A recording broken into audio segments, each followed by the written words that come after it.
Regresa la violencia y el fake minismo.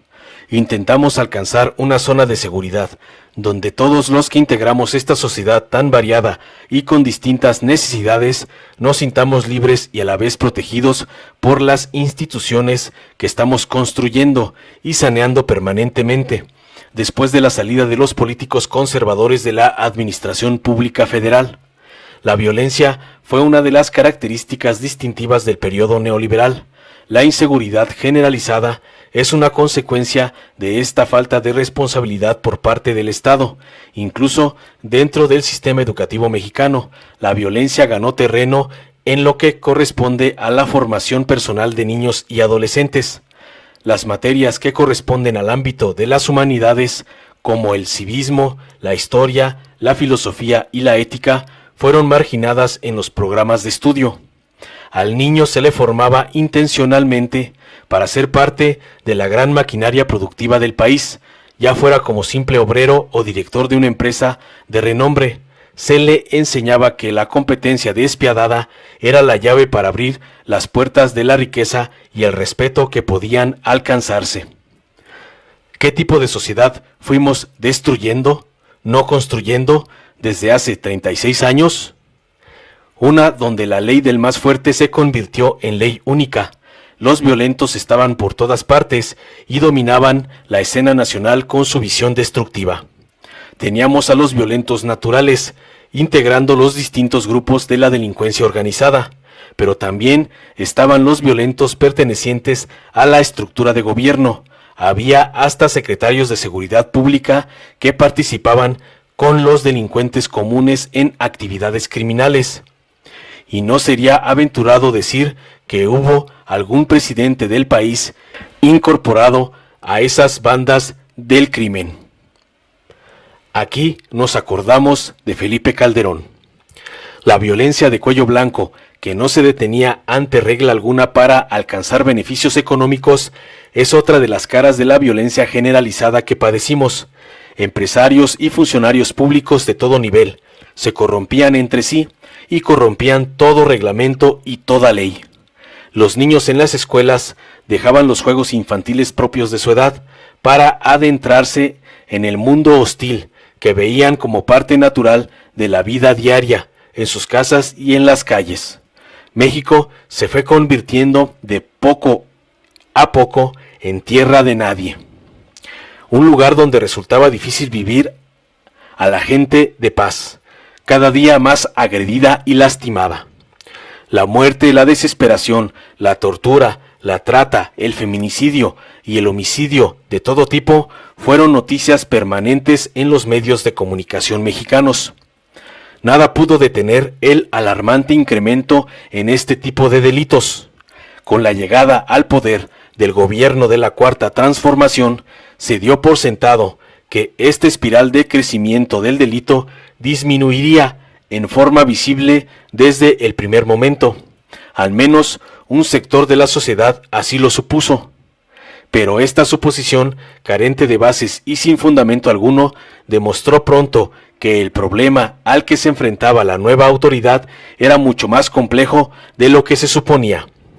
No había policía honesta a la cual recurrir, ni siquiera había policía suficiente. Jueces y ministerios públicos estaban comprados o participaban activamente dentro de la estructura del crimen organizado. Se partió entonces casi de cero, creando la Guardia Nacional y solicitando el apoyo del Ejército y la Marina. El gobierno del presidente López Obrador ha conseguido en estos 2 primeros años de gobierno frenar el alarmante incremento de la violencia en el país. Ya no producimos más violencia, ni estamos formando nuevas generaciones de violentos. Los programas educativos incluyen dentro del Plan Nacional de Estudios la reincorporación de las materias de civismo, historia y ética. La competencia desalmada en todos los ámbitos de la vida de los mexicanos no es una conducta que se impulse dentro de las aulas. Es un panorama distinto al que vivíamos hace apenas 2 años. Sin embargo, la herencia violenta aún está ahí. Se padece la vieja estructura criminal en la vida cotidiana. Quienes fueron formados dentro de la corrupta estructura neoliberal actúan cotidianamente tal y como lo hacían en los años del viejo régimen.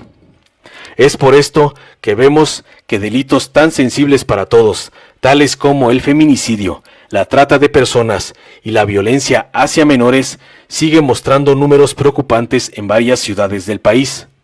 Las protestas públicas que genera la cantidad de delitos cometidos en contra de las mujeres es justificada y apoyada por la gran mayoría de los mexicanos.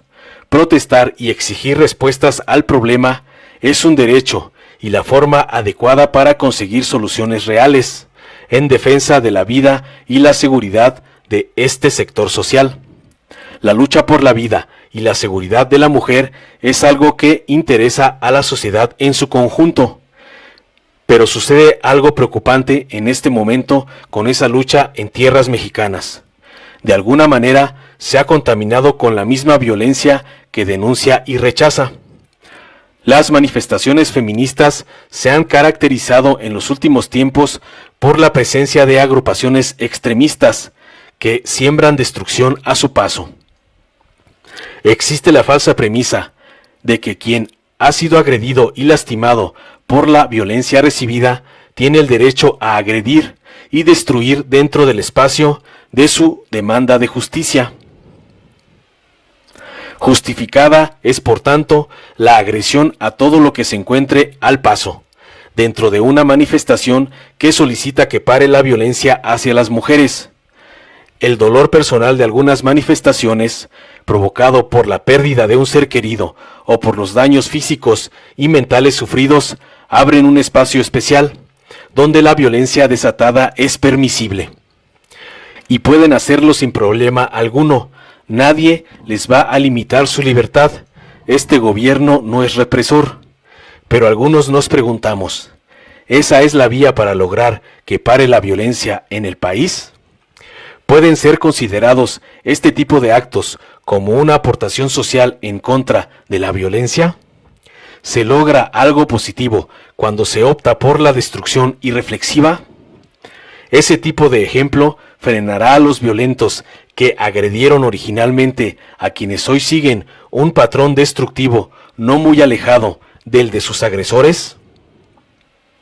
Para muchos, cualquier tipo de violencia genera de inmediato más violencia. Y otra cosa, la violencia es un distintivo de la clase conservadora. Es un arma propia de la corrupción. Es una de las banderas de la intolerancia. Pacificar al país llevará algún tiempo, pero este gobierno va por la ruta correcta. Ataca las causas, brinda educación y formación humanista, forma mejores ciudadanos que comparten y no compiten. Creer que con la creación de fiscalías y reglamentos de severidad extrema se frena a la violencia es un despropósito en el que pocos creen actualmente.